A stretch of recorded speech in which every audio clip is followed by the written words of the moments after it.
intersection of generosity, morality, and mental development. How are they interconnected? And that's my contribution, because I know you've had so many talks about it. My interest is more of upgrading even the list. We are living in a new modern world, which is full of internet, iPod, MP3, and all that. But what we hear from the standard list of what to give, you give food, you give buildings, you give medicine, you give clothes, and all this. I thought, let me update that list, because I think the list is a little bit outdated. I'm not saying you cannot give those things. I think that there are new things you can give that I would like to share with you in this talk. Those are my contribution. One is just to connect those teachings, how generosity is connected to ethical conduct, and how ethical conduct is connected to mental development, and how mental development is now again connected to generosity and then ethical conduct. And then the second contribution is updating the list of the things to give. So we start. We start with generosity. What's generosity? I'm going to upgrade that list. Generosity is a quality, or it's a mental quality that is willing to let go, is willing to give material things and non-material things. So the reason why we give is not only to make other people happy and be free from suffering, but also to let go. So it's two-way. Most of the people, when you give, or they say, oh, let's give to that Ugandan monk who's suffering a lot. That's one way. Giving should be two-way. Now I'm giving to that Ugandan monk. What am I benefiting? I'm developing spiritual qualities of generosity, which is a parami. It's a perfection. What am I getting? I'm letting go of my attachment to things. And then you look at also what other people are benefiting. Bhante Buddharakkhita is benefiting. But not only Bhante Buddharakkhita, all the Mahasangha. That means all the monastics of the past, present, and the future. Because if you give me food, that means I will stay healthy. And then I go to Uganda, and then I ordain another monk. You can see how your food is connected.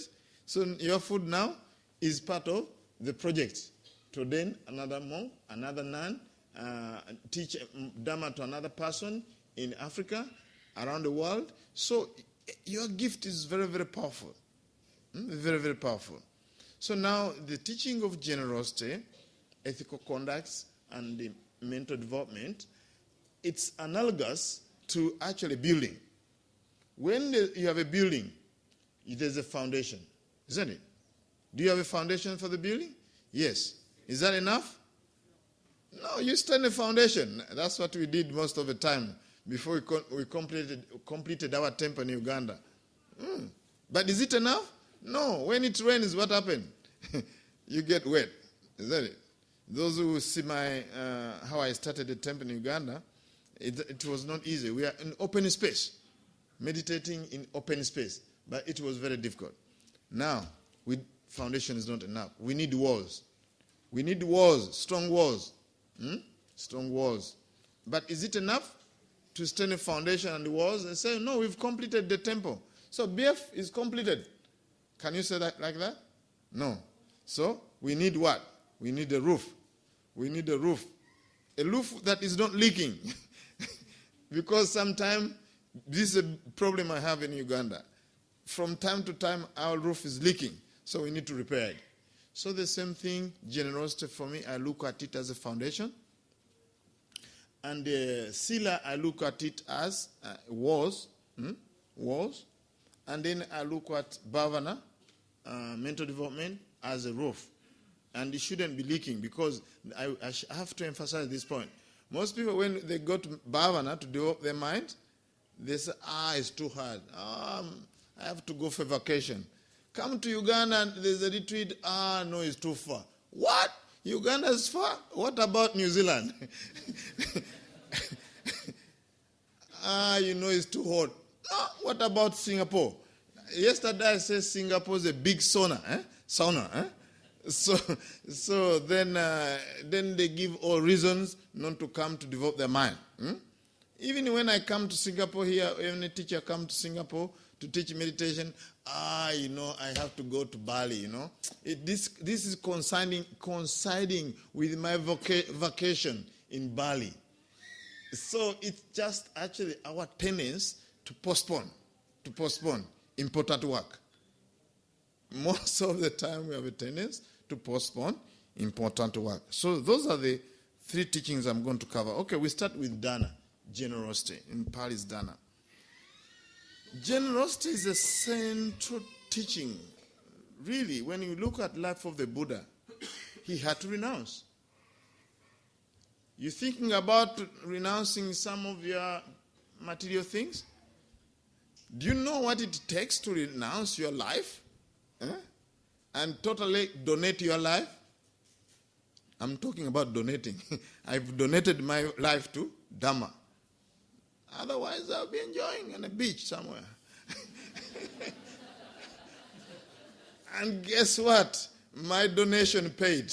Because I felt when I left for Uganda, my mother, for the first week, could not understand what I've given up. She observed.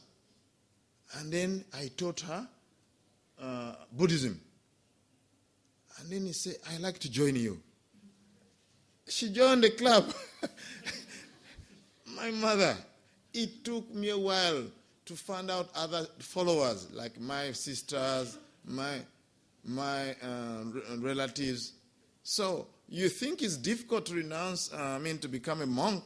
I think what I found out, even to become a Buddhist, is not easy. You have to renounce some of the worldview which are popular. Our worldview in Buddhism, they're not so popular. They are very lofty, amazing, but they're not so popular.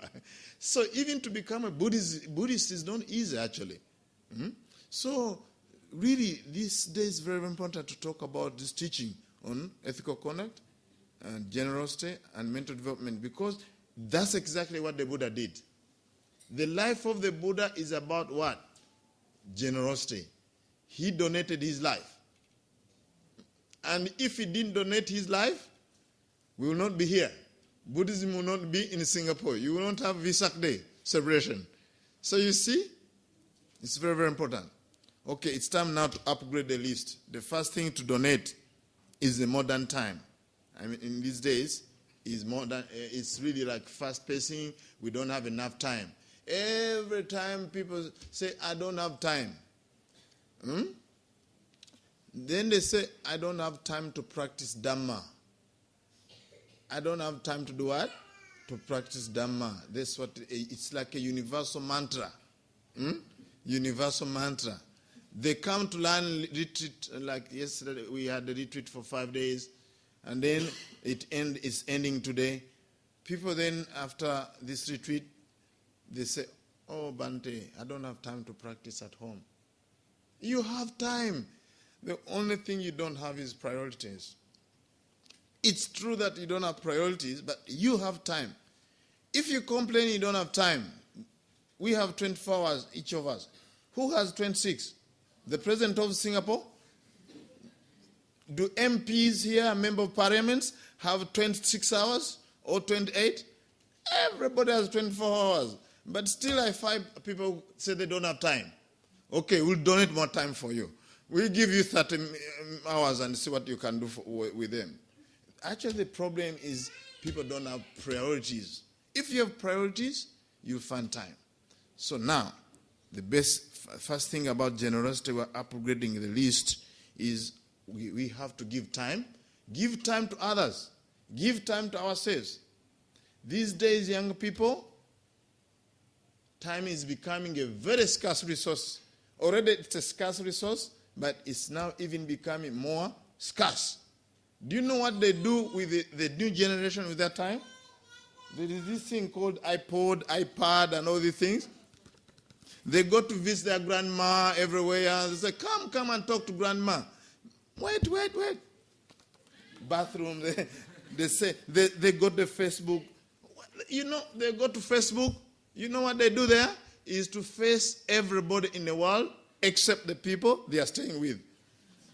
Can you imagine what Facebook is doing? I'm not anti-Facebook, but most of the people don't have time because they are facing the world. The world, how many billion people? Singapore, Uganda, and all these things. Very busy. And then they say, oh, when you tell something to donate time, come and stay with grandpa for 5 minutes, 10 minutes, 20 minutes. You know how young people now are? They're so restless. They're so restless. Now they will do like this. And maybe some of them, when they're listening to my Dhamma talk, they're already doing it already. So we need to upgrade the list to give. To give list, we have to upgrade. Young ones, my friend there. We need to teach those young people now how to give what? Give time. You know, I always ask them, please come here. Do you have anything to give your parents? They said, no, I don't have money. They are very rich. I said, can you find something to give? Nothing. I think I should do experiment. Who's a young person here? I should not give answer easily. I should call a young person here and ask that young person in front of you the answer they will give that they don't have anything to give their parents. They're hiding. Come here, come. Okay, now it's very clear. It's very clear young people can give time. Not only young people, but also adults. We are filled with our time with so many things. And when it comes to go to the people, our grandfathers, our fathers, or brothers who needs time, we don't have time. Now we give the reason. Oh, I have to take children to school, I have to do this and these things. But actually the reason why we don't give time, it's a psychological one. Because time is so close to our ego. Time is so close to our ego. So giving time is like giving the entire life of yours. Because since we are born, we have me time. Time to brush my teeth, time to play with my toys, time to do like this. As we grow up, our time, we start portioning it to our life. So that when it's time to give time, it's like giving the entire self completely, if there's any self or soul. It's like completely kind of crumbling, actually. It's like crumbling. That you are not going to exist anymore if you give time. That's what we think. Because time is close to our ego. The reason that's why we give it, we don't give it. Okay, now the next thing on the list, I'm updating the list. Energy. Energy, we need to learn how to give energy. I learned this very quickly. Recently when I was in I was in Malaysia. No, I was where? Somewhere. Oh, I was in Melbourne, Australia. Okay, I was because I move a little bit. No? Yeah. So I was in Melbourne where the people donated speakers to take to Uganda, and then the mother asked the son, "Please, can you help Bhante to unpack cut the box?"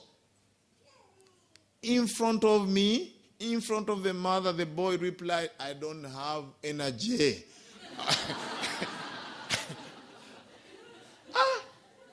When I was growing up, this will never even happen. I'll never even think of that. But guess what? He was sitting in a corner with his iPad, spending all energy on iPad, like this kind of thing. So I'm not saying this iPad and iPod is very bad, but we need to re-educate. We need to upgrade our Dhamma. Because most of the standard talks about generosity is donating money, We are leaving out the most important things, actually. Donate energy.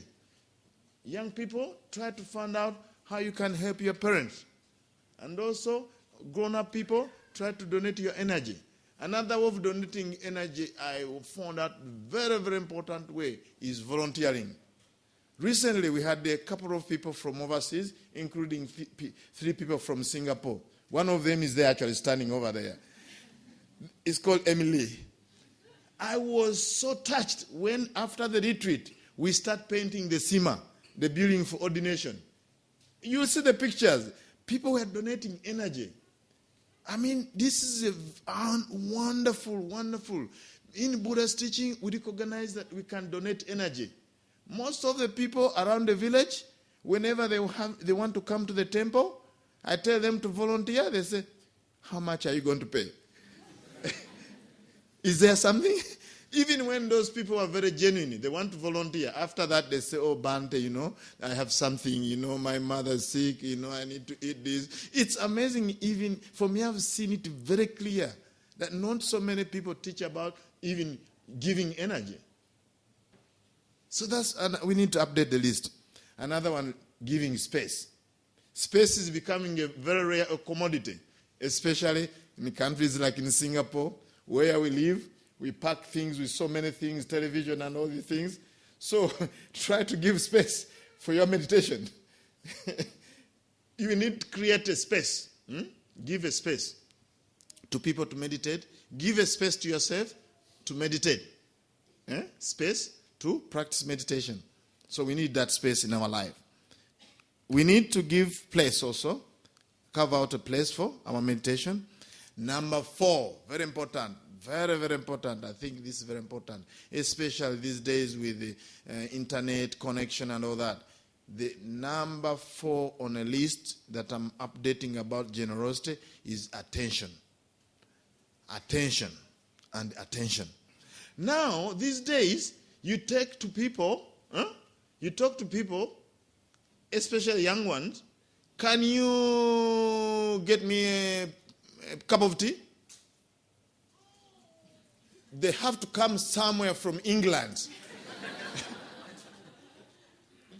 That means their body is in Singapore, their mind is in England, thinking about England and what to do in England.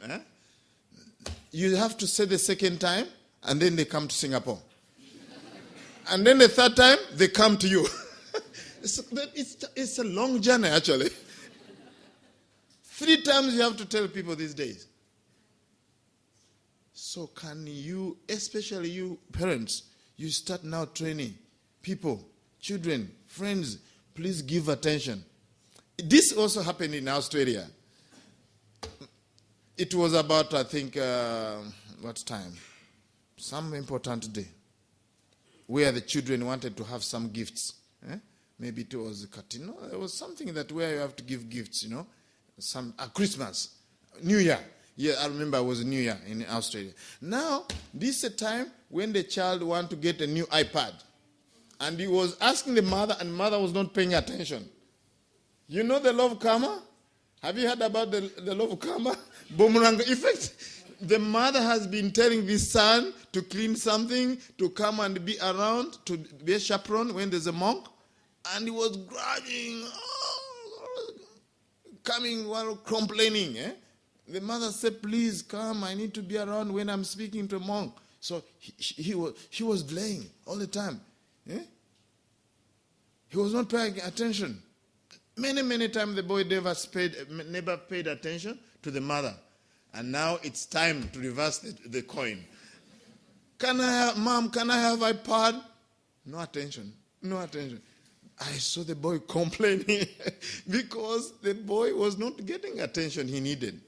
So now we need to re-educate now. In a Dhamma, people to pay attention. To pay attention so that they can get attention.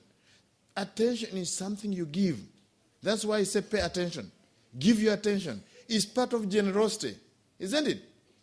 This is what you call non-material things you can give. Another list. Advice. You need to give advice. If people ask advice, please give advice.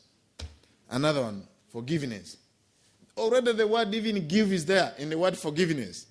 Isn't it? Forgive. So you have to give it. But now these days people get angry. please, can you forgive him? He said, no. How can I forgive?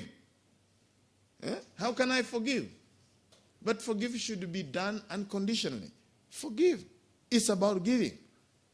Every time I tell people, please, can you forgive for what you've done intentionally, unintentionally? He said, but I was right. But I'm saying forgive what you've done intentionally or unintentionally, through body, speech, or mind. I said, no, but I cannot ask forgiveness. So people forget to forgive. So you should actually keep on giving. Giving material things, of course, is very important. Giving Dhamma, that's what I'm doing. Guess what? When you give Dhamma, what happens? You get happiness. So it's a two-way. It's one of the highest gift to give, Dhamma. And then we go to giving life. How are we going to donate life? That's a connection between generosity to ethical conduct. What's the first precept? When you observe 5 precepts. Panati pata vera manisika padam samadhyami. Is it not what you say? And now we need even to be careful these days. People repeat this list and after that they keep it down here. They do something very important. They don't even find a connection between generosity, which is the foundation, and the words. The first precept is about preserving life. Is about giving life. Preserving life, protecting life. Here's a connection. If you've been very generous, giving your pet some food, are you going to kill it? No, of course. You see the connection? Because we talked about giving life is part of generosity. So when you come to observe precept, it makes sense that there's a connection because it's about not taking life. If we're not taking life, what are we going to do? We are giving life. Many places in Washington, D.C., in Sri Lanka, everywhere I found Sri Lankan children, I asked them, do you know the 5 precepts? Yes, we know them. We know it in they know them in Pali, English. I say, okay, what's the first precept? Panati pata veramansika padam samadhi. I'm abstaining from taking life. I say, what should you do? What should you do? We should not take life. I say, no. What should you do? Most of the children, most of them, they don't understand it. Those we are talking about, they've been studying in Sunday school. They have Sunday school when they're young, and now they're 14 years old. I tell them, what should you do in the first precept? Most of them, they keep. The precept is very clear. Abstain from taking life. The opposite of that is what you should do. You should give life, not take. It's so simple. So that's a connection. That's a connection. Look at the second precept. What's the second precept? Second precept, adinadana veraman sikapadam samadhyami. Not taking. What's not given? What should you do? You should not take what's not given. That's what they tell these kids are taught in the Buddhist schools. Not to take what's not given. You tell them what should you do? Not to take what's not given. I get puzzled. I say, please tell me what you should do. You should give. Generosity. You should give. You should be contented. You should be contented with the contents of your life. You remember yesterday in my Dhamma talk, I said there are 3 kinds of contentment. Who remember it? You don't remember this? You should be contented with what's available. That's the first contentment. The second contentment is that you should be contented with what is suitable. And then the third contentment, you should be contented with what's within our means. So this all is about the second precept. It's about giving is about generosity. Because in the foundation, we already laid the foundation to give material things. How are you going now to steal it? Okay, I give you the book. No, I give you the book. I've given you. And then at night, it doesn't make sense. Unless you give it. Actually, I'm going to give this to our former mayor. This is my gift to our former mayor. This one. Now, but I was illustrating. Can you see that when you are giving something as a foundation, you cannot go to the walls and then you say, okay, I've given, and then you say, oh, where is Brother Wilson? No, he's not here. Let me steal these books. Can you? So you can see Buddha's teaching is connected. Is connected generosity, is connected with ethical conduct. Even when you look at all the precepts, it's about giving. What the third precept? Abstain from? That's about giving respect. It's about giving respect to relationship. Even the fourth precept. The fourth precept is also about giving. Abstain from telling lies. You give respect to truth, to honesty, to trustworthiness. Now we are going to the fifth precept. Abstain from taking intoxicants that lead to heedlessness. That's a precept most people, they gloss over. We have young people here. They are under 18. They're not taking drugs and intoxicants. But we keep on hammering this precept to them in a negative sense. Abstaining from taking intoxicants and drugs that leads heedlessness. They're not heedless. They're not even drinking. Why do we bother them? We should give them the positive precept. What's the positive precept? What's the opposite? We should cultivate mindfulness. We should cultivate we should be diligent. We should be vigilant. We should give them that precept. Not only the negative precept, but the positive precept of being mindful and vigilant and diligent. Now, how does that connect to the third, the roof? Remember the roof? Fifth precept is about, and it's the last one, it's about to be mindful. It's a precept. It's about to be mindful, to be diligent, and to be vigilant. So now that's how it connects to the roof, to bhavana, mental development, because it's already starting with the precept. My friends, I don't want you to read the precept and then keep in your pocket. It's the entire practice. When you look at the fifth precept, it's not about rules, it's not about laws, it's about training your mind. And now that's why that's how it connects to bhavana. Now we are at bhavana. What's bhavana? Mental development. Now we are with the roof. Developing your mind. Why do we want to develop our mind? Why? Because we want happiness and we don't want to suffer. That's a teaching on compassion. In fact, when you look at all this teaching, why do you want to be generous? Because you want to be free from suffering and you want others to be free from suffering. Also, you want yourself to be happy and all other people to be happy, isn't it? That's the underpinning behind your generosity. Why would you not kill people and the animals and not steal their things? Why would you not do that? According to ethical conduct. Because you want them to be happy, and you don't want them to suffer. Again, that's compassion there. Compassion there in ethics.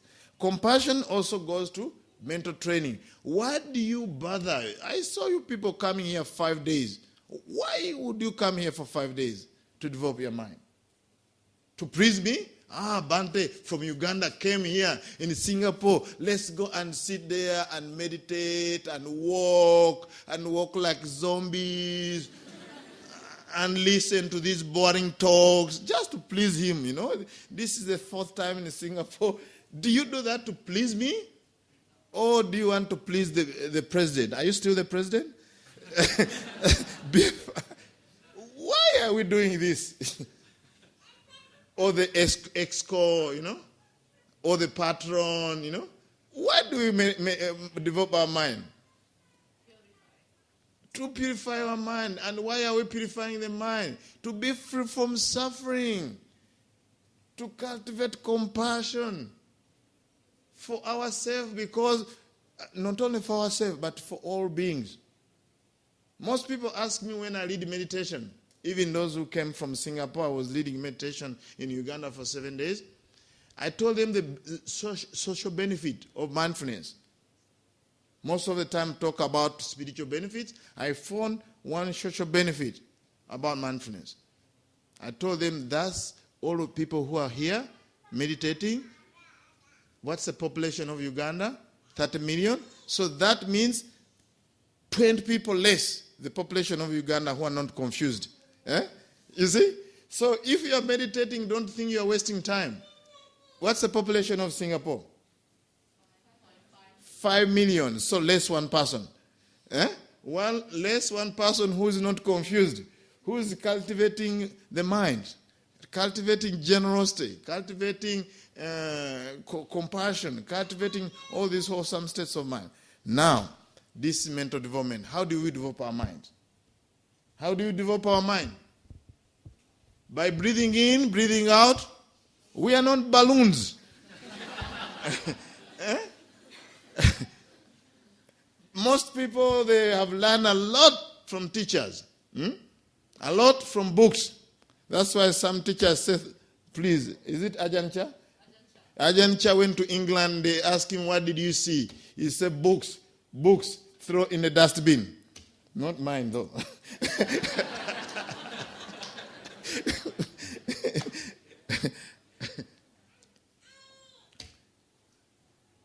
Before even we think about the breath, what have we been doing? We've been generous.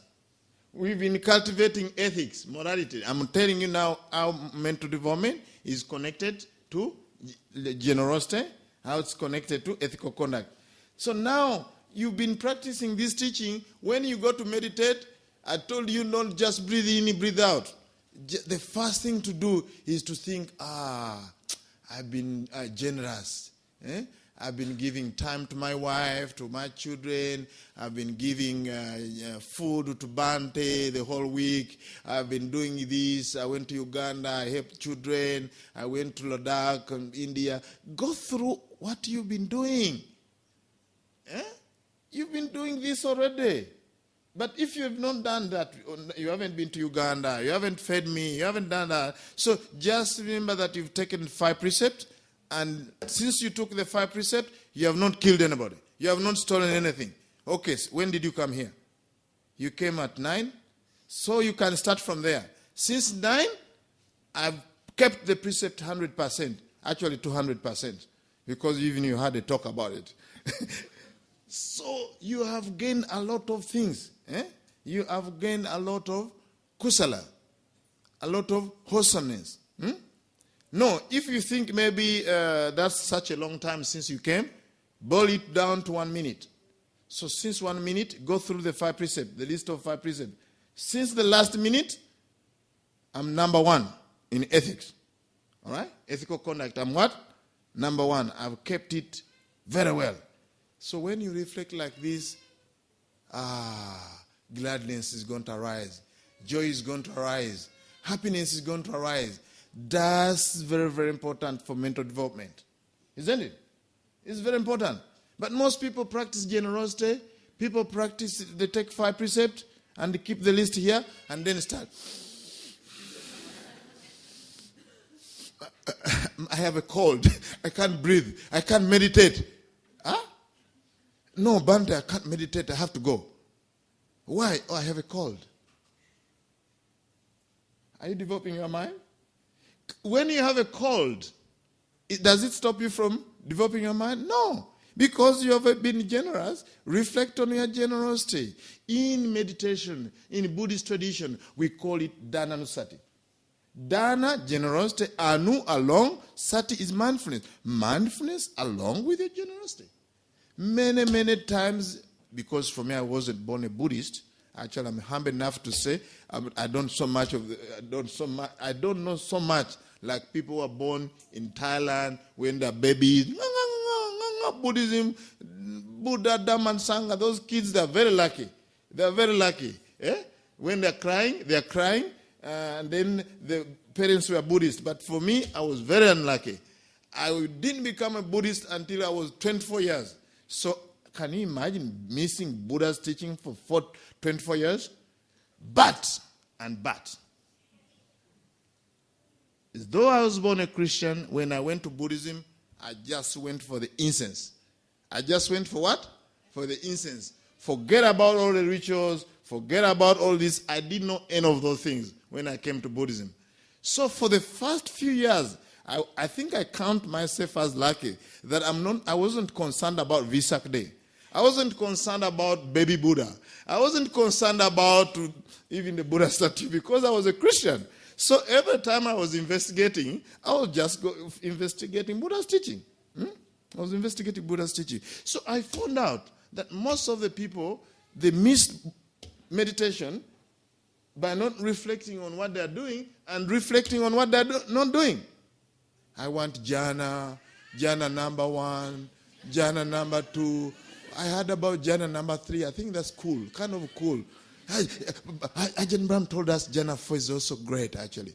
It's calm abiding. You don't have that. Focus on what you have first. When you focus on what you have first, the rest also will come. You get a jhana because you are happy. Meditating on generosity, you are doing it.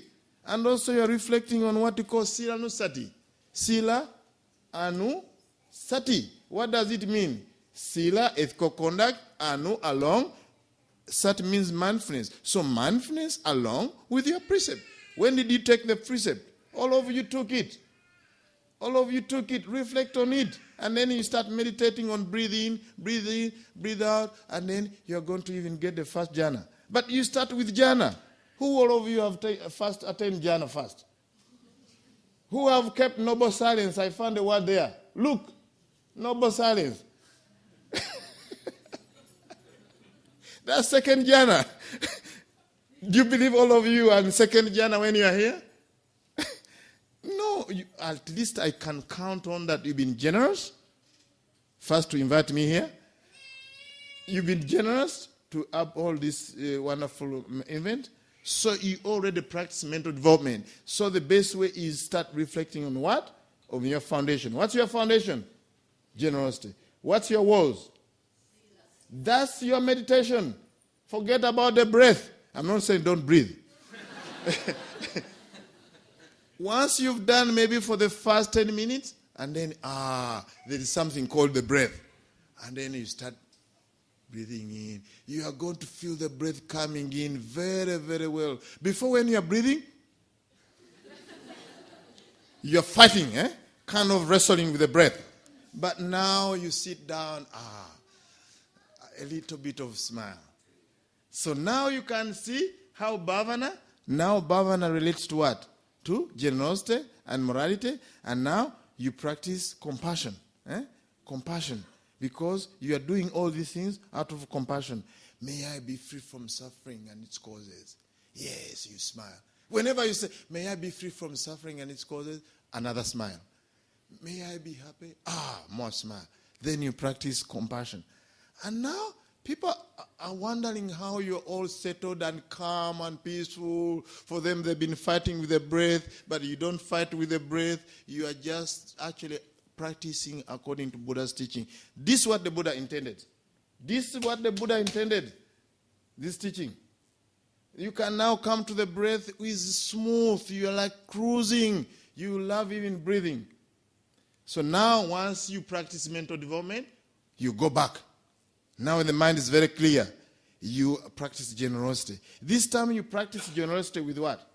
With understanding, with wisdom. Not to get your name known. But now, with wisdom and understanding. And then you go, it's like a circle. You practice generosity, there's ethical conduct. You practice ethical conduct, mental development. So with that, my friends, I wish you success in your practice. Please accept my humble contribution to all the Dhamma talks you've had, to update the list of generosity and find a connection between this teaching so that you can practice well until you attain final liberation. Thank you very much.